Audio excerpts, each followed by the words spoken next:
ഇന്ത്യയുടെ ചരിത്രത്തിൽ വളരെ നിർണായകമായ പങ്ക് വഹിച്ചിട്ടുള്ള ഒരു പ്രസ്ഥാനമാണ് യഥാർത്ഥത്തിൽ സലഫി പ്രസ്ഥാനം, മുജാഹിദ് പ്രസ്ഥാനം.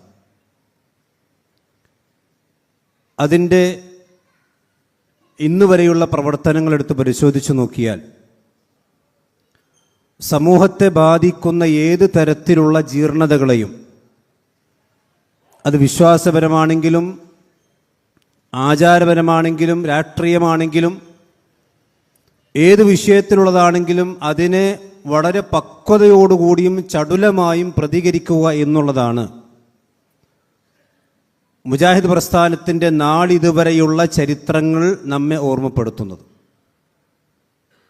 മഹാനായ KM മൗലവിയും വക്കം മൗലവിയും മുഹമ്മദ് അബ്ദുറഹ്മാൻ സാഹിബും അടക്കമുള്ള മഹാരഥന്മാരായ മതരാഷ്ട്ര നേതാക്കന്മാരുടെ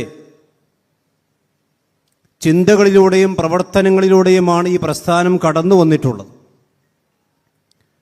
ഒരു പക്വതയില്ലാത്ത നിലപാടുകളും ഇതിൻ്റെ ചരിത്രത്തിൽ എവിടെയും കാണാൻ സാധ്യമല്ല.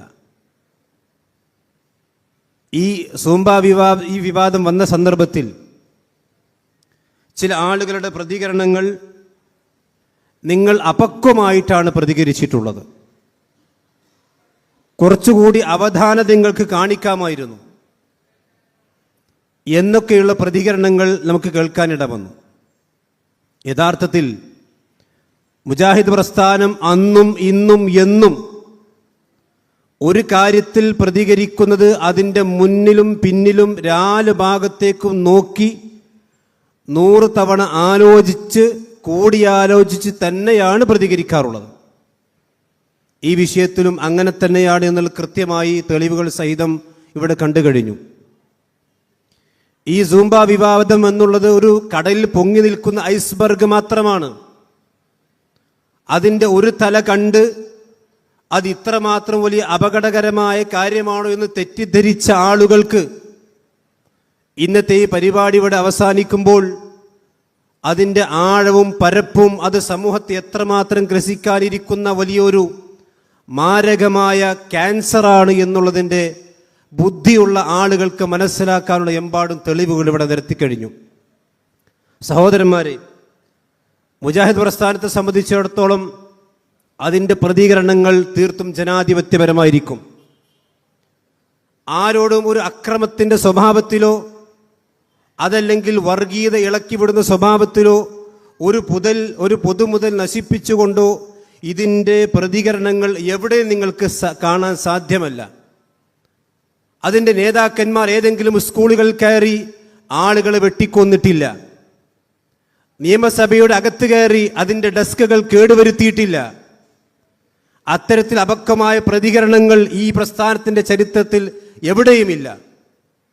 അങ്ങനെയൊക്കെ പ്രതികരണങ്ങൾ നടത്തുന്നവരാണ് ഇപ്പോൾ മുജാഹിദ് പ്രസ്ഥാനത്തിനെ സംബന്ധിച്ചിടത്തോളം. അവർ പക്വതയില്ലാത്തവരാണ്, വിവേകമില്ലാത്തവരാണ്, ചാടിക്കയറി പ്രതികരിക്കുന്നവരാണ് എന്നൊക്കെ ഇപ്പോൾ ചാപ്പടിക്കാൻ ശ്രമിക്കുന്നത്. സഹോദരന്മാരെ, നമ്മൾ മനസ്സിലാക്കണം, ഒരു മുസ്ലിമിനെ സംബന്ധിച്ചിടത്തോളം അവൻ്റെ ജീവിതം എങ്ങനെയായിരിക്കണമെന്ന് കൃത്യമായ കാഴ്ചപ്പാടുകൾ മതം അവന് നൽകിയിട്ടുണ്ട്. ഒരു മുസ്ലിമിന് സന്തോഷിക്കാവുന്ന എല്ലാ മേഖലകളും, അനുവദിക്കപ്പെട്ട മേഖലകളെല്ലാം മതം തുറന്നു കൊടുത്തിട്ടുണ്ട്. അവൻ്റെ ആത്മീയമായ രംഗത്തും അവൻ്റെ കായികമായ രംഗത്തും അവൻ്റെ എല്ലാ വിധത്തിലുള്ള സന്തോഷത്തിൻ്റെ മേഖലകൾ ഇസ്ലാം അവന് തുറന്നു കൊടുത്തിട്ടുണ്ട്. ആ മതമനുസരിച്ച് കൊണ്ട് ജീവിക്കുമ്പോൾ ഒരു മുസ്ലിമിന് കിട്ടുന്ന ആഹ്ലാദവും ആനന്ദവും അത് ലോകത്ത് മതമില്ലാത്തവർക്ക് പറഞ്ഞാൽ മനസ്സിലാകുകയില്ല. ഒരു മതവിശ്വാസി അനുഭവിക്കുന്ന, അള്ളാഹുവിൻ്റെ വിധിവിശ്വാസത്തിൽ വിശ്വസിക്കുന്ന ഒരു മുസ്ലിം അനുഭവിക്കുന്ന സന്തോഷം, അള്ളാഹുവിൻ്റെ മുമ്പിൽ അവൻ സുജൂദ് ചെയ്യുമ്പോൾ ലഭിക്കുന്ന ആനന്ദം, അള്ളാഹുവിൻ്റെ കൽപ്പനകൾക്ക് കീഴ്പ്പെട്ടുകൊണ്ട് ജീവിക്കുമ്പോൾ അവന് ലഭിക്കുന്ന മാനസികമായ സംതൃപ്തി, അത് മതമില്ലാത്തവർ പറഞ്ഞാൽ മനസ്സിലാകൂല. മതത്തിൻ്റെ അതിരുകൾ തിരക്കാൻ നിൽക്കുന്ന ആളുകൾക്ക് മനസ്സിലാകൂല. അത്തരം ആളുകളിലേക്ക് അവർക്ക് മദ്യത്തിൻ്റെയും മയക്കുമരുന്നിൻ്റെയൊക്കെ ആവശ്യങ്ങളായിട്ട് ഒരു മുസ്ലിമിനെ സംബന്ധിച്ചിടത്തോളം അല്ലെങ്കിൽ ഒരു മതവിശ്വാസി സംബന്ധിച്ചിടത്തോളം അങ്ങനെ ഒരിക്കലും ആവശ്യമുണ്ടാവുകയില്ല. ഒരു മതവിശ്വാസി പൊതുസമൂഹത്തിൽ ജീവിക്കുമ്പോൾ, ഒരു മുസ്ലിം ജീവിക്കുമ്പോൾ ആ പൊതുസമൂഹത്തിലുള്ള തിന്മകളോട് അവൻ മാറി നിൽക്കേണ്ടി വരും. ആ പൊതുസമൂഹത്തിലുള്ള എല്ലാ കാര്യങ്ങളും ആ പൊതുസമൂഹത്തിൽ ജീവിക്കുന്നൊരു മുസ്ലിം അനുഷ്ഠിക്കണം, അത് ചെയ്യണമെന്ന് പറയുന്നത് ജനാധിപത്യ വിരുദ്ധമാണ്. കാരണം ഇവിടെ ഇന്ത്യ രാജ്യത്ത് ജീവിക്കുന്നൊരു പൗരനെ സംബന്ധിച്ചിടത്തോളം ആ പൗരന്റെ ഇന്ത്യയുടെ ഭരണഘടനയുടെ ആർട്ടിക്കിൾ 25 വളരെ കൃത്യമായി പഠിപ്പിച്ച കാര്യമാണ് അവനവന്റെ മതം സ്വീകരിക്കാനും അത് പിന്തുടരാനും അത് ആചരിക്കാനും അത് പ്രചരിപ്പിക്കാനുമുള്ള സ്വാതന്ത്ര്യം ഈ രാജ്യത്തുണ്ട്. എനിക്കതിന് സാധ്യമല്ല, അതിൻ്റെ മതത്തിന് വിരുദ്ധമാണ് എന്ന് പറഞ്ഞു നിൽക്കാൻ, മാറി നിൽക്കാനുള്ള സ്വാതന്ത്ര്യം ഇവിടെ ആരുടെയും ഔദാര്യമല്ല. അത് ഈ രാജ്യത്തിൻ്റെ ഭരണഘടന ഇവിടെ ജീവിക്കുന്നൊരു ഓരോ മുസ്ലിമിനും, ഒരു മുസ്ലിം എന്ന് മാത്രം മതമുള്ളവനും മതമില്ലാത്തവനും വകവെച്ചു കൊടുത്തിട്ടുള്ള അവകാശങ്ങളിൽപ്പെട്ടതാണ്. നമുക്കറിയാം, ഇവിടെ ഇന്ത്യ രാജ്യത്തിൻ്റെ പട്ടാളക്കാർക്കൊരു പ്രത്യേകമായ വേഷമുണ്ട്. പക്ഷെ ആ വേഷത്തിൽ നിന്ന് ഭിന്നമായി ഇവിടെ സിഖ് മതത്തിൽപ്പെട്ട ആളുകൾക്ക് പ്രത്യേകമായി അവിടെ മതത്തിൻ്റെ ചിഹ്നങ്ങൾ പട്ടാളത്തിൽ പോലും കൊണ്ടു നടക്കാനുള്ള സ്വാതന്ത്ര്യം ഇന്ത്യ രാജ്യത്തുണ്ട്. ഇന്ത്യയുടെ ദേശീയഗാനം, ആ ദേശീയഗാനം ഇന്ത്യക്കാരെ മുഴുവനും പാടുമ്പോഴും യഹോവ സാക്ഷികൾ എന്ന് പറയുന്ന ഇന്ത്യ രാജ്യത്ത് ജീവിക്കുന്ന ന്യൂനപക്ഷമായ ഒരു വിഭാഗത്തിന് അത് പാടുന്നത് അവിടെ വിശ്വാസ ആചാരങ്ങൾക്ക് എതിരായതുകൊണ്ട് അത് ഞങ്ങൾക്ക് പാടാൻ സാധിക്കുകയില്ലെന്ന് പറഞ്ഞപ്പോൾ ഇവിടുത്തെ കോടതികൾ ആ ആനുകൂല്യം അവർക്ക് വകവെച്ചു കൊടുത്തിട്ടുണ്ട്. നമ്മൾ മനസ്സിലാക്കണം, ഒരു ഇന്ത്യയുടെ ദേശീയ ഗാനം പോലും പാടാൻ സ്വാതന്ത്ര്യം, അല്ലെങ്കിൽ അത് സ്വാതന്ത്ര്യം ഇവിടെ ജീവിക്കുന്ന പൗരന്മാർക്ക് വകവെച്ചു കൊടുത്ത ഒരു രാജ്യത്താണ് നമ്മൾ ജീവിക്കുന്നത്. അതുകൊണ്ട് എനിക്കതിൽ പങ്കെടുക്കാൻ സാധിക്കുകയില്ല, എൻ്റെ കുട്ടികൾക്കതിൽ പങ്കെടുക്കാൻ സാധിക്കില്ല എന്ന് പറഞ്ഞാൽ അതിൽ അസഹിഷ്ണുത കാണിക്കുന്നവരാണ് യഥാർത്ഥത്തിൽ ഇവിടെ വർഗീയത വളർത്തുന്നവർ. അവരാണ് രാജ്യത്തിൻ്റെ ഭരണഘടന വായിക്കാത്തവർ. അവരാണ് യഥാർത്ഥത്തിൽ ഇവിടെ രാജ്യത്ത് ചിഹ്നതയും ഭിന്നതയും ഉണ്ടാക്കുന്നവർ. നിങ്ങൾ നോക്കൂ, ഇവിടുത്തെ ഹൈന്ദവന്മാർ അവർ മുസ്ലിം വീടുകളിൽ പണിയെടുക്കുന്നു, മുസ്ലിമായിക്കൂടെ ഇടപഴകുന്നു. എന്നാൽ ശബരിമലയിലേക്ക് പോകുന്ന സന്ദർഭത്തിൽ അവർ മാലയിട്ട് കഴിഞ്ഞാൽ അവർ മുസ്ലിമിൻ്റെ വീട്ടിൽ നിന്ന് ഭക്ഷണം കഴിക്കുന്നില്ല. അതിവിടെ മുസ്ലിമീങ്ങൾക്ക് പ്രശ്നമില്ല. കാരണം എന്താ? അതവിടെ വിശ്വാസത്തിൻ്റെ ഭാഗമാണ്. വിശ്വാസത്തിൻ്റെ ഭാഗമായി കൊണ്ട് ചില കാര്യങ്ങളിൽ നിന്ന് മാറി നിൽക്കാനുള്ള സ്വാതന്ത്ര്യമുണ്ട്. ആ സ്വാതന്ത്ര്യത്തെ ഭീകരവാദമായി, താലിബാനിസമായി, വർഗീയതയായി, വിഭാഗീയതയായി ചിത്രീകരിക്കുന്നത് ദുഷിച്ച മനസ്സിൻ്റെ ലക്ഷണമായിക്കൊണ്ട് ബുദ്ധിയുള്ള ഈ രാജ്യത്ത് ജീവിക്കുന്ന ആളുകളെ സംബന്ധിച്ചിടത്തോളം മനസ്സിലാക്കാൻ സാധിക്കുകയുള്ളൂ. ഒരു മുസ്ലിമിനെ സംബന്ധിച്ചിടത്തോളം അവരൊരു പൊതുസമൂഹത്തിൽ ജീവിക്കുമ്പോൾ ചെയ്യാൻ കഴിയുന്നതും കഴിയാത്തതുമായ ഒരുപാട് കാര്യങ്ങളുണ്ട്. അത് മുസ്ലിമിന് മാത്രമുള്ളതല്ല. ഒരു കമ്മ്യൂണിസ്റ്റുകാരന് ആ ഒരു കമ്മ്യൂണിസ്റ്റ് ആയിക്കൊണ്ട് ജീവിക്കുമ്പോൾ പാടുള്ളതും പാടില്ലാത്തതുമുണ്ട്. ഒരു ഹൈന്ദവന് അവന് ഹൈന്ദവ വിശ്വാസിയായിക്കൊണ്ട് ജീവിക്കുമ്പോൾ പാടുള്ളതും പാടില്ലാത്തതുമുണ്ട്. അതെല്ലാം ഇവിടുത്തെ ഭരണഘടന അംഗീകരിച്ചു കൊടുത്തിട്ടുള്ള കാര്യമാണ്. അതേസമയത്ത് മുസ്ലിമിനെ സംബന്ധിച്ചിടത്തോളം അവന് വിശ്വസിക്കുന്നത് അവൻ്റെ നിയമസംഹിതകൾ അത് പൂർണ്ണമായിക്കൊണ്ടും ദൈവികമാണ്, പടച്ച റബ്ബിൻ്റെ അടുക്കൽ നിന്ന് അവതീർണമാണ്. കാരണം മനുഷ്യന്മാർക്ക് നിയമമുണ്ടാക്കിയാൽ തിരുത്തേണ്ടി വരും, മാറ്റത്തിരുത്തലുകൾക്ക് വിധേയമാക്കപ്പെട്ടുകൊണ്ടിരിക്കും. എന്നാൽ അള്ളാഹുവിൻ്റെ നിയമത്തെ സംബന്ധിച്ചിടത്തോളം അള്ളാഹു പറയുന്നത് തൻസീലും മിർ റബ്ബിൽ ആലമീൻ, ഇത് ലോകത്തിൻ്റെ രക്ഷിതാവായ സപ്തവാനങ്ങളുടെയും സപ്തഭൂമിയുടെയും അധിപതിയായ പടച്ച റബ്ബിൽ നിന്നുള്ളതാണ്. ഈ ഇസ്ലാം എന്ന് പറഞ്ഞാൽ അതിൻ്റെ ഓരോ നിയമവും, ഒരു ദിക്റാണെങ്കിലും പ്രാർത്ഥനയാണെങ്കിലും അതുപോലെ തന്നെ ആരാധനകളാണെങ്കിലും ഒന്നും മാനുഷികമായ ബുദ്ധിയിൽ നിന്ന് വന്നതല്ല. തൻസീലും മിർ റബ്ബിൽ ആലമീൻ. ഇനി ആ നിയമങ്ങൾ പഠിപ്പിക്കാൻ വേണ്ടി അള്ളാഹു നിയോഗിച്ചിരിക്കുന്ന പ്രവാചകൻ സല്ലല്ലാഹു അലൈഹി വസല്ലം തനിക്ക് ഇഷ്ടപ്പെട്ടൊരു കാര്യം ഇതിലേക്ക് കടത്തിക്കൂട്ടാൻ ശ്രമിച്ചാൽ എന്താ ഉണ്ടാകുന്നത്? വലൗ തഖവ്വല അലൈനാ ബഅദൽ അഖാവീൽ, നബിയെ നിങ്ങൾ ഈ മതത്തിൻ്റെ പ്രവാചകനാണ്, ശരിയാണ്. പക്ഷെ താങ്കളുടെ ഇഷ്ടപ്രകാരം, താങ്കളുടെ ഇച്ഛപ്രകാരം എന്തെങ്കിലും ഒന്ന് കടത്തിക്കൂട്ടാൻ ശ്രമിച്ചാൽ ലഅഖദ്നാ മിൻഹു ബിൽയമീൻ, വലത്തെ കരങ്ങൾ കൊണ്ട് ആ പ്രവാചകനെ പിടികൂടുകയും സുമ്മ ലഖത്അനാ മിൻഹു വതീൻ, അദ്ദേഹത്തിൻ്റെ കണ്ടനാടി തന്നെ ഛേദിച്ചുകൊണ്ട് അദ്ദേഹത്തെ നശിപ്പിക്കുകയും ചെയ്യുമെന്നാണ് വിശുദ്ധ ഖുർആൻ സൂറത്ത് ഹാഖയിൽ പഠിപ്പിക്കുന്ന പാഠം. അതുകൊണ്ട് ഈ മതത്തിൽ പറയപ്പെട്ട ഒന്നും തന്നെ മാനുഷിക കാരണങ്ങൾ കൊണ്ട് നിർമ്മിക്കപ്പെട്ടതല്ല. അതുകൊണ്ട് തീർത്തും പറയാൻ കഴിയും, ഈ ഇസ്ലാമിൻ്റെ ഒരു നിയമവും മാനവവിരുദ്ധമല്ല. ഇസ്ലാമിക ശരീഅത്തിന്റെ ഒരു നിയമവും മാനവവിരുദ്ധമല്ല. ഇവിടുത്തെ ഈ സൂംബ വിവാദവുമായി കൊണ്ട് ബന്ധപ്പെട്ട ചർച്ചകളിൽ ചില വിവരമുണ്ട് എന്ന് നമ്മളൊക്കെ ധരിച്ചു വെച്ചിരുന്ന ചില ആളുകൾ അവർ ശരീഅത്തിന്റെ നിയമങ്ങൾ അത് മതവിരുദ്ധമാണ്. ഞങ്ങൾ ആർജവത്തോടുകൂടി വെല്ലുവിളിക്കുന്നു. ഒരു ദൈക്ഷണിക സംവാദത്തിന് ഞങ്ങൾ തയ്യാറാണ്. ഇസ്ലാമിക ശരീഅത്തിന്റെ ഏതെങ്കിലും ഒരു നിയമം വേണ്ട, അര നിയമത്തിന്റെ അര അംശം പോലും ഒരു മനുഷ്യന്റെ വിരുദ്ധമായ മാനവിക വിരുദ്ധമായ എന്തെങ്കിലും ഒരു കാര്യം ഇസ്ലാമിക ശരീഅത്തിൽ നിങ്ങൾക്ക് കാണിക്കാൻ സാധിക്കുമെങ്കിൽ അത് നിങ്ങൾ കാണിക്കൂ. കാണിക്കാൻ സാധ്യമല്ല. പിന്നെ ഭൂമി ഉരുണ്ടതാണോ വരണ്ടതാണോ എന്നൊക്കെ ചോദിച്ച് വിഷയം തെറ്റിക്കാൻ എല്ലാവർക്കും സാധിക്കും. കൃത്യമായി കൊണ്ട് ദൈക്ഷണികമായി വൈജ്ഞാനികമായി കൊണ്ട് സംവദിക്കാൻ ആർക്കും സാധ്യമല്ല. ഈ വിഷയത്തിൽ ഒരുപാട് സംവാദങ്ങൾ കഴിഞ്ഞു പോയിട്ടുണ്ട്. മുസ്ലിങ്ങളെ സംബന്ധിച്ചിടത്തോളം അവർ ഈ സൂംബ വിവാദത്തിന് ശേഷം പൊട്ടിമുളച്ചവരല്ല. ഇതിന് പാരമ്പര്യമുണ്ട്. ആ പാരമ്പര്യത്തിന്റെ നീതമായ ചരിത്രമെടുത്ത് പരിശോധിച്ചാൽ നമുക്ക് കാണാൻ കഴിയും. ഒരുപാട് സംവാദങ്ങളും അതുപോലെ തന്നെ ഖണ്ഡനങ്ങളും മണ്ണനങ്ങളും കഴിഞ്ഞുകൊണ്ട് തന്നെയാണ്, അത് കേട്ടും കണ്ടും പഠിച്ചും ചെയ്തും തന്നെയാണ് ഈ ഇസ്ലാമിക സമൂഹം ഇവിടെ എത്തിച്ചേർന്നിട്ടുള്ളത്.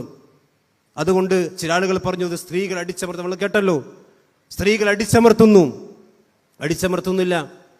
ഇവിടെ ഇസ്ലാമിക ശരീഅത്തിനെ സംബന്ധിച്ചിടത്തോളം പുരുഷന് നിയമങ്ങളുണ്ട്. ഒരു പുരുഷന് തനിക്ക് തോന്നിയ രൂപത്തിൽ ജീവിക്കാൻ പറ്റുമോ? പുരുഷൻ്റെതായ നിയമങ്ങൾ എമ്പാടുമുണ്ട്. പുരുഷന് പോലും വസ്ത്രധാര രീതിയിൽ പോലും പുരുഷന് അതിൻ്റെതായ നിയന്ത്രണങ്ങളുണ്ട്. അതുപോലെ സ്ത്രീക്കുമുണ്ട്. അത് പുരുഷൻ അടിച്ചമർത്തലാണോ സ്ത്രീ അടിച്ചമർത്തലാണോ? അല്ലൊരു നിയമങ്ങൾ വെക്കുന്നത് എന്തിനാണ്? നിയമങ്ങൾ വെക്കുന്നത് ആ രാജ്യത്തെ സുഗമമായി നടപ്പിലാക്കുവാനും അതുപോലെ തന്നെ ഒരു മനുഷ്യനെ സംബന്ധിച്ചിടത്തോളം മനുഷ്യന്മാർ തമ്മിൽ സ്പർദ്ധയില്ലാതിരിക്കാനും സുഖമായി കൊണ്ട് ഭൂമിയിൽ ജീവിച്ച് പടച്ചറബിനെ ആരാധിച്ച് മരിച്ചു പോകാനും വേണ്ടിയാണ്.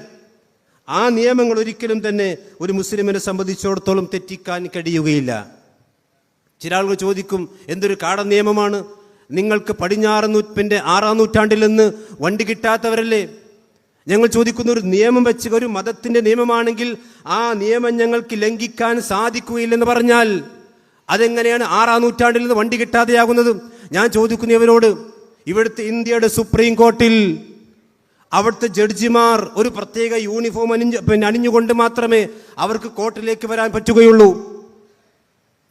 സൂംബ ഡാൻസിന്റെ ഡ്രസ്സ് വിട്ടുകൊണ്ട് സുപ്രീം കോടതിയിലേക്ക് ചെന്നാൽ എന്തായിരിക്കും അവസ്ഥ? ഈ സൂംബ ഡാൻസിന്റെ ഡ്രസ് ഇട്ടുകൊണ്ട് ഇവിടുത്തെ ചീഫ് ജസ്റ്റിസ് അയാളുടെ ചേംബറിലേക്ക് ചെന്നാൽ അയാൾക്കെതിരെ പണിഷ്മെന്റ് വരും, നടപടി വരും. വസ്ത്രധാരണം തനിക്ക് ഇഷ്ടപ്പെട്ട മൈ ബോഡി മൈ ചോയ്സ് എന്തുകൊണ്ട് അവിടെയില്ല? ഒരു മനുഷ്യനുണ്ടാക്കിയ നിയമത്തിൽ അയാൾ വിധിക്കുന്നത് അയാളുടെ ഷർട്ട് കൊണ്ടാണോ അയാളുടെ യൂണിഫോം കൊണ്ടാണോ വിധിക്കുന്നത്? ആ വിധിയും യൂണിഫോമും തമ്മിൽ എന്ത് ബന്ധമുണ്ട്? പക്ഷെ ഇതൊരു നിയമമാണ്. ഒരു പോലീസുകാരൻ്റെ യൂണിഫോം ഉണ്ട്. അതുപോലെ ഒരു മതമാണെങ്കിൽ ആ മതത്തിൻ്റെതായ നിയമമുണ്ട്. ആ നിയമം ഞങ്ങൾ ഫോളോ ചെയ്യാൻ നിർബന്ധിതരാണ്. അതിൽ ഞങ്ങൾ വിട്ടുവീഴ്ച കാണിക്കാൻ തയ്യാറല്ല. അത് ഏത് ഭരണകൂടം പറഞ്ഞാലും അതിന് സാധ്യമില്ലെന്ന് പറയുന്നത് അതൊരു പൗരന്റെ അവകാശമായതുകൊണ്ടാണ്. അതൊരു പൗരന്റെ മൗലികമായ അവകാശമായതുകൊണ്ടാണ്. അതിനെ നിങ്ങൾ താലിബാൻ എന്ന് വിളിച്ചാലും ഭീകരവാദി എന്ന് വിളിച്ചാലും തീവ്രവാദി എന്ന് വിളിച്ചാലും ആ വിളികൾക്കൊക്കെ ഞങ്ങൾ പുല്ലുവില പോലും കൽപ്പിക്കുന്നില്ല എന്ന് മാത്രമേ ഞങ്ങൾ അവരോട് പറയുന്നുള്ളൂ.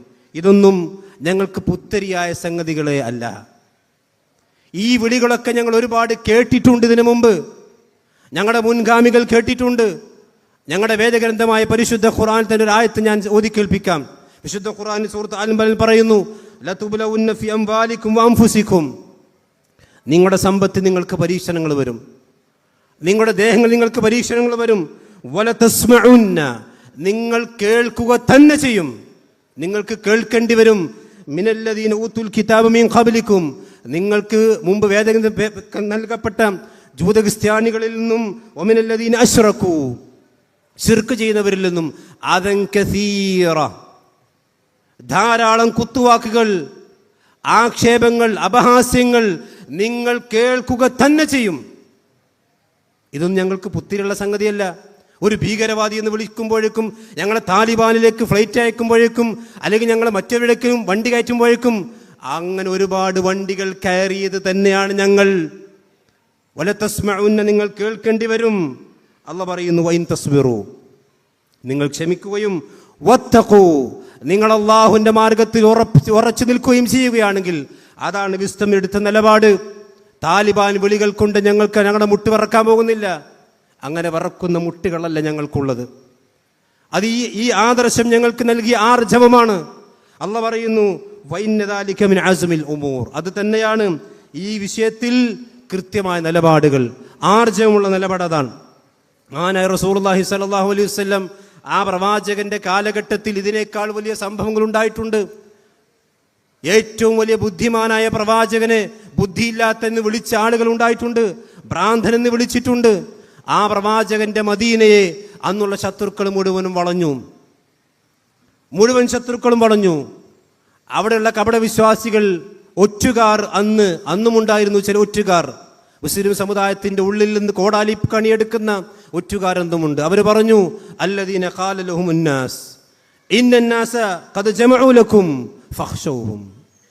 ഇതാ എല്ലാവരും നിങ്ങൾക്കെതിരെ ഒറ്റക്കെട്ടാണ്, നിങ്ങൾ ഒറ്റപ്പെട്ടു പോകും, സമുദായത്തിൽ നിങ്ങൾ ഒറ്റപ്പെട്ടു പോകും, അതുകൊണ്ട് ഇത് പക്വതയില്ലാതെ നിങ്ങൾ സംസാരിക്കരുത് എന്നൊക്കെ അന്നും ചില ആളുകൾ പറഞ്ഞിരുന്നു. അന്ന് എന്താണ് നമ്മുടെ നേതാക്കന്മാർ, നമ്മുടെ മുൻഗാമികൾ അതിനോട് സ്വീകരിച്ച നിലപാട്? ഫസാദഹും ഈമാന. ആ വാക്കുകൾ അവിടെ മുട്ടുവർക്കൽ ചെയ്ത് അവിടെ ഈമാനാണ് വർദ്ധിപ്പിച്ചത്. അവിടെ ഈമാൻ വർദ്ധിപ്പിച്ചു. വഖാലു, അവർ പ്രഖ്യാപിച്ചു, ഹസ്ബുനല്ലാഹു വനിഅമൽ വക്കീൽ, ഞങ്ങൾക്ക് അല്ലാഹ് മതി, ഞങ്ങൾക്ക് ആളുകളുടെ സപ്പോർട്ട് വേണ്ട, ആളുകളെല്ലാം ഞങ്ങൾ ഒഴിവാക്കിയാലും അത് ഞങ്ങൾക്കൊരു പ്രശ്നമില്ല. ഞങ്ങൾ സ്വീകരിച്ചിരിക്കുന്ന നിലപാടുകൾ സത്യസന്ധമാണെങ്കിൽ അതിന് ഈ ലോകത്തിന് രക്ഷിതാവ് ഞങ്ങളുടെ കൂടെ ഉണ്ടാകും. ആ റബ്ബിന് വേണ്ടിയാണ് ഞങ്ങൾ തിന്മകളിൽ നിന്ന് മാറുന്നതെങ്കിൽ ആ പടച്ചറബ് ഞങ്ങളുടെ കൂടെയുണ്ട്. ഈ സൂംബ ഡാൻസിൽ നിന്ന്, തോന്നിവാസത്തിൽ നിന്ന് ഞങ്ങൾ മാറി നിൽക്കുന്നത് ആളുകളുടെ കൈയടി കിട്ടാനല്ല, ഈ ലോകത്തിന്റെ രക്ഷിതാവായ പടച്ചറബിന്റെ തൃപ്തിക്കാണ് ഞങ്ങൾ മാറി നിന്നതെങ്കിൽ ഹസ്ബുനല്ലാഹു വനിഅമൽ വക്കീൽ, ഞങ്ങൾക്ക് ഞങ്ങളുടെ റബ്ബ് മതിയായവനാണ്, ഞങ്ങൾക്കത് മതി. മഹാനായ ഇമാം അഹ്മദ് ബിൻ ഹംബൽ ചരിത്രം നിങ്ങൾ കേട്ടിട്ടില്ലേ? എന്താണ് ഇമാം അഹ്മദ് ബിൻ ഹംബൽ ചരിത്രം? ഇമാം അഹ്ലുസുന്നയുടെ ഇമാമാണ് അദ്ദേഹം ഒറ്റക്കാണ്. ആ ഒരു ഭരണകൂടം മുഴുക്കയും അദ്ദേഹത്തിനെതിരാണ്. ഒരു രാജ്യം മുഴുവനും അഹ്മദ് ബിൻ ഹംബലിനെതിരാണ്. ഒരു മനുഷ്യൻ പോലും, നിങ്ങൾ ആലോചിച്ച് നോക്കൂ, ഈ ഒരു പ്രശ്നം വന്നപ്പോൾ ആയിരങ്ങളാണ് സഹോദരന്മാരെ നമുക്ക് വേണ്ടി പ്രാർത്ഥിക്കുന്നത്, ആയിരങ്ങളാണ് നമുക്ക് വേണ്ടി ഇടപഴകുന്നത്, ആയിരങ്ങളാണ് നമുക്ക് വേണ്ടി കാര്യങ്ങൾ ചോദിച്ചന്വേഷിക്കുന്നത്. അൽഹംദുലില്ലാ. ആ മഹാനായ ഇമാം അഹ്മദിന്റെ ചരിത്രം നിങ്ങൾ ആലോചിച്ച് നോക്കൂ. ഒരു മനുഷ്യൻ പോലും, അദ്ദേഹത്തോടൊന്ന് ആശ്വസിപ്പിക്കാൻ പോലും ഒരു മനുഷ്യൻ പോലും ഇല്ലാത്ത കാലഘട്ടമായിരുന്നു. ആ ജയിലിൽ കിടന്ന് ഒറ്റയ്ക്ക് ഒരു മനുഷ്യൻ ഈ ആദർശത്തിന് വേണ്ടി പോരാടിയിട്ടുണ്ട്. ഇന്ന് നമുക്ക് ആയിരങ്ങളാണ് ഈ പരിപാടികളെ ഒഴുകിയെത്തിയതും ഓൺലൈനിലും അല്ലാതെയും ഈ വിഷയത്തിൽ നമുക്ക് സപ്പോർട്ടായിക്കൊണ്ട് നമ്മളല്ലാത്ത ആളുകൾ നമ്മുടെ കൂടെയുണ്ട്. എന്നാൽ ഇമാം അഹ്മദിന്റെ ചരിത്രം നിങ്ങൾ ആലോചിച്ച് നോക്കൂ. ഒരു മനുഷ്യൻ, ഒരു ഭരണകൂടമല്ല, ആ ഭരണകൂടത്തിന് ശേഷം വേറൊരു ഭരണകൂടം, 3 ഭരണകൂടത്തിന്റെ കാലഘട്ടത്തിൽ ഈ ആദർശത്തിൽ ഉറച്ചു നിന്നതിന്റെ പേരിൽ ഇമാം അഹ്മദ് ഒറ്റപ്പെട്ടു പോയി. പക്ഷെ അദ്ദേഹത്തിന് ഭയപ്പാടുകൾ ഉണ്ടായിട്ടില്ല. ഹസ്ബുനല്ലാഹു വനിഅമൽ വക്കീൽ, അള്ളാഹു അദ്ദേഹത്തെ സഹായിച്ചു. ഫഇന്ന മഅൽ ഉസ്രി യുസ്റാ. ഇതിൽ വിശ്വസിക്കുന്നവരാണ് മുസ്ലിങ്ങൾ. ഇന്നല്ലെങ്കിൽ നാളെ ഈ സത്യം ബോധ്യപ്പെടും, എല്ലാവർക്കും ബോധ്യപ്പെടും. ഇവിടെ ജെൻഡർ ന്യൂട്രാലിറ്റി വന്നപ്പോൾ അതിനെ പരിഹസിച്ച ചില ആളുകളുണ്ട്. ഈ ഹാളിൽ വെച്ചുകൊണ്ട് ഞങ്ങൾ അന്ന് പറഞ്ഞിരുന്നു, ഇന്ന് കൈയടിച്ചവർ നാളെ കൈകടിക്കും, ഇന്ന് കൈയടിച്ചവർ അന്ന് കൈകടിക്കും. എന്താണ് ഇപ്പോൾ അവസ്ഥ? ആണും പെണ്ണും വ്യത്യാസമില്ലാതെ ചുള്ളിച്ചാടുന്ന അവസ്ഥയില്ലേ? ഇതുപോലെയാണ് ഇത്. ഈ സൂംബ ഇതൊരു ഡാൻസ് മാത്രമല്ല, ആ ഡാൻസിന്റെ പിന്നാലെ വേറെയും ഒരുപാട് സാംസ്കാരിക ചുതികൾ ഈ വിദ്യാർത്ഥി സമൂഹത്തിലേക്ക് വരാനുണ്ട്. അതുകൊണ്ട് ഇത് ഇവിടെ തടയണം. ചില ആളുകൾ ചോദിക്കുന്നത് വെച്ചാൽ, ഒരു വാർഷിക അല്ലെങ്കിൽ ഒരു അധ്യയന വർഷത്തിന്റെ തുടക്കത്തിൽ തന്നെ ചില ആളുകൾ വിവാദമുണ്ടാക്കുകയാണ്. ഞാൻ ചോദിക്കുന്നു, ഒരു കാട് കത്തുമ്പോൾ ആ കത്തി തുടങ്ങുമ്പോഴാണ് അതിൻ്റെ തീയണക്കേണ്ടത്. അതല്ലാതെ കാട് കത്തി പകുതിയായിട്ട് തീയണക്കാൻ നിന്നാൽ അത് വിഡ്ഢിത്തമാണ്. ഒരു സമൂഹത്തിലേക്ക് ഒരു ഫിത്ന വരുമ്പോൾ, ആ സമൂഹത്തിലേക്ക് ജീർണത വരുമ്പോൾ ആ ജീർണത തുടക്കത്തിൽ തന്നെയാണ് പ്രതികരിക്കേണ്ടത്. അതുകൊണ്ട് വിഷയമറിയാതെ അത്തരം പ്രതികരണങ്ങൾ ഒരിക്കലും ഉണ്ടാകാൻ പാടില്ല. ഒരു മുസ്ലിമിനെ സംബന്ധിച്ചിടത്തോളം സഹോദരന്മാരെ, ഇതൊന്നും ഒരു പുത്തരിയല്ല. എന്ത് പ്രയാസം വന്നാലും മഹാനായ റസൂലുള്ളാഹി സ്വല്ലല്ലാഹു അലൈഹി വസല്ലം പറഞ്ഞില്ലേ, മാ യുസീബുൽ മുസ്ലിമ മിൻ നസബിൻ വലാ വസബിൻ വലാ ഹമ്മിൻ വലാ ഹസനിൻ വലാ അദൻ വലാ ഗമ്മിൻ.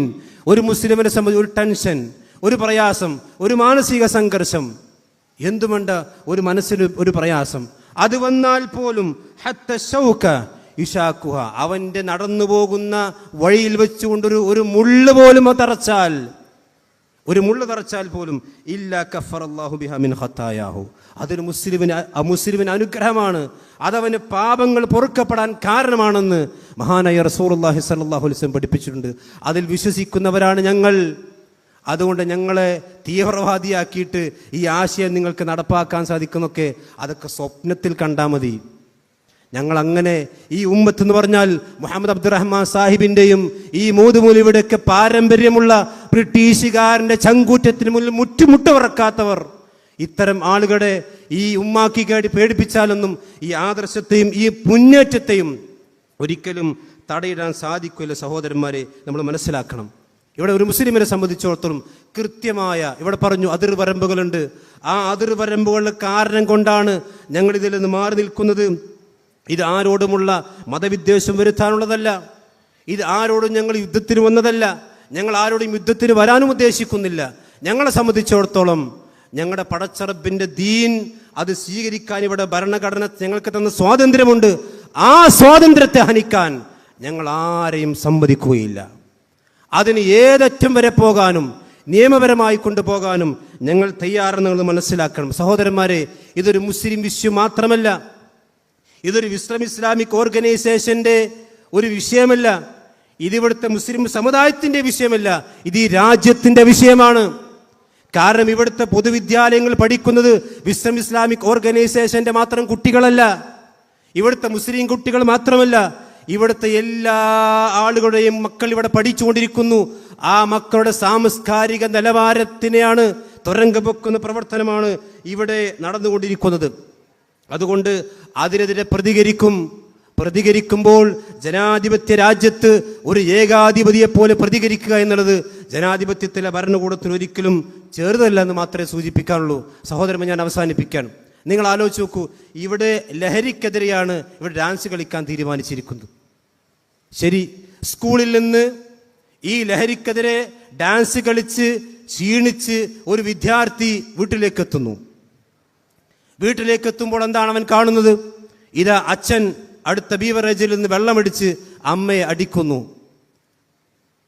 കുറച്ചുകൂടി കഴിഞ്ഞത് തൻ്റെ സഹോദരൻ, പ്രായപൂർത്തിയായ സഹോദരൻ മറ്റൊരു ബാറിൽ നിന്ന് അടിച്ചു പൂസായി അവൻ വീട്ടിലേക്ക് വരുന്നു. ഞാൻ ചോദിക്കുന്നു, ബുദ്ധിയുള്ള സംസ്കാരമുള്ള കേരളത്തോട് ഞാൻ ചോദിക്കുന്നു, ഈ കുട്ടി മാത്സും സയൻസും ഫിസിക്സും ബയോളജിയും ഒക്കെ പഠിച്ച് ഉണ്ടാകുന്ന സ്ട്രെസ്സാണോ അവന് വലുത്? അതല്ല സ്വന്തം മാതാപിതാക്കൾ മദ്യലഹരിയിൽ അങ്ങോട്ടും ഇങ്ങോട്ടും കശപിശി ഉണ്ടാക്കുമ്പോൾ ഒരു കുട്ടി അനുഭവിക്കുന്ന മാനസികമായ സ്ട്രെസ്സാണോ വലുത്? നിങ്ങളൊന്ന് ചിന്തിച്ചു നോക്കൂ. എന്തേ സർക്കാർ കുടുംബങ്ങളിലുള്ള ഈ കുട്ടികൾ വീട്ടിൽ നിന്നല്ലേ സ്കൂളിലേക്ക് വരുന്നത്? ആ വീട്ടിലെ മാനസിക സംഘർഷം കുട്ടികൾക്ക് കുറക്കാൻ എന്തൊരു നടപടിയാണ് ഈ സർക്കാർ ഇവിടെ സ്വീകരിച്ചിട്ടുള്ളത് എന്ന് മാത്രമല്ല, അതിന് വിപരീതമായി ബസ് സ്റ്റോപ്പുകളെ പോലെ ബാറുകൾ തുറക്കുന്നു അല്ലേ? എന്നിട്ട് ആ ബാറിൻ്റെ അവശിഷ്ടങ്ങൾ, അതിൻ്റെ പരിണിതഫലങ്ങൾ സ്വന്തം കുടുംബങ്ങളിൽ കുട്ടികൾ അനുഭവിക്കുന്നു. സ്വന്തം അമ്മയെയും ഉമ്മയെയും പിതാവ് തല്ലിച്ചതക്കുന്നത് മകൾ കാണുന്നു. എനിക്ക് ഓർമ്മയുണ്ട്, ഡി അഡിക്ഷൻ സെന്ററിൽ ഒരു ക്ലാസ് എടുത്തുകൊണ്ട് തിരിച്ചു വരുമ്പോൾ ഒരുപാട് കോടിക്കണക്കിന് രൂപ മദ്യത്തിന് വേണ്ടി, ലഹരിക്ക് വേണ്ടി ചെലവഴിച്ച ഒരു മനുഷ്യൻ എന്നോട് പറഞ്ഞ ഒരു വാക്ക് എനിക്കിപ്പോഴും ഓർമ്മയുണ്ട്. മൗലവി, ഞാൻ വീട്ടിലേക്ക് വരുമ്പോൾ എൻ്റെ മകൾ എൻ്റെ വീട്ടിൻ്റെ കട്ടിൻ്റെ അടിയിൽ ഒളിക്കുകയായിരുന്നു ചെയ്തിരുന്നത്. കണ്ണീരോടുകൂടിയാണ് ആ മനുഷ്യനത് പറഞ്ഞത്. ഇത് നമ്മുടെ വീടുകളിൽ നടക്കുന്ന യാഥാർത്ഥ്യമാണ്. ഈ യാഥാർത്ഥ്യത്തെ കണ്ടില്ലെന്നടിച്ച് അവിടെ സകലമാന വളവും വെച്ചു കൊടുത്ത് അവിടുത്തെ സ്ട്രെസ് പരിഗണിക്കാതെ കുട്ടികൾ ഒരു കെമിസ്ട്രിയും ബയോളജിയും പഠിക്കുമ്പോൾ ഉണ്ടാകുന്ന സ്ട്രെസ്സിന് ഈ സൂംബ ഡാൻസ് പരിഹാരമാണെന്ന് വിശ്വസിക്കുന്നത്, അത് ഞങ്ങളെ കിട്ടുകയില്ല എന്ന് മാത്രം. കാരണം ഞങ്ങളത് പഠിച്ച് വിഷയങ്ങൾ ധാരണയുള്ളവരാണ് എന്ന് മാത്രമേ ആ വിഷയത്തെ സൂചിപ്പിക്കൂ. അതുകൊണ്ട് സഹോദരന്മാരെ, ഒരു മുസ്ലിമിനെ സംബന്ധിച്ചിടത്തോളം ഇതിൽ കൃത്യമായ കാഴ്ചപ്പാടുകളുണ്ട്, അവർക്ക് ധാരണകളുണ്ട്. അത് മനസ്സിലാക്കിയാൽ എല്ലാവർക്കും നല്ലതാണ്. ഇന്നല്ലെങ്കിൽ നാളെ നിങ്ങളത് മനസ്സിലാക്കും. അറബിയിലൊരു ചൊല്ലുണ്ട്, സതുബുദിലക്കൽ അയ്യാമു മാ കുന്ത ജാഹിലൻ വയതീക ബിൽ അഖബാരി മാ ലം തുസവ്വിദ. അറബി ഭാഷയിൽ കവിതയാണ്. ഇന്ന് ചിലപ്പോൾ നിനക്ക് ചില കാര്യങ്ങൾ അജ്ഞാതമായിരിക്കും, അതുകൊണ്ട് അതിനെ നിഷേധിക്കാനോ പരിഹസിക്കാനോ പോകണ്ട. ഇന്നല്ലെങ്കിൽ നാളെ നിനക്കതിൻ്റെ പരിണിതഫലം മനസ്സിലാകും.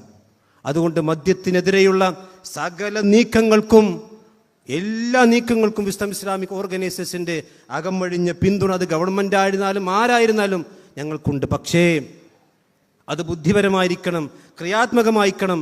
ആ മദ്യനിർമ്മാർജ്ജനത്തിൻ്റെ മറവിൽ പാശ്ചാത്യർ ചവച്ചു തുപ്പിയ എച്ചിലുകൾ കേരളത്തിലേക്ക് വലിച്ചു കൊണ്ടുവരാനാണ് എങ്കിൽ അതിനെ ശക്തമായിക്കൊണ്ട് തന്നെ, മതപരമായും രാഷ്ട്രീയമായും നിയമപരമായിക്കൊണ്ട് തന്നെ അത് പ്രതിരോധിക്കാൻ ഈ സംഘടന എന്നും മുന്നിലുണ്ടാകും. അതിൻ്റെ കൂടെ എല്ലാ മനുഷ്യത്തെ സ്നേഹിക്കുന്ന, ആദർശത്തെ സ്നേഹിക്കുന്ന, മനുഷ്യനായിക്കൊണ്ട് ജീവിക്കണമെന്ന് ആഗ്രഹിക്കുന്ന മുഴുവൻ മനുഷ്യന്മാരുടെയും പിന്തുണ ഞങ്ങൾ ആവശ്യപ്പെട്ടുകൊണ്ട് അവസാനിപ്പിക്കുന്നു. അല്ലാഹു സുബ്ഹാനഹു വ തആല ഇത് സൽക്കർമ്മമായി സ്വീകരിക്കുമാറാവട്ടെ. അസ്സലാമു അലൈക്കും വറഹ്മത്തുള്ളാഹി.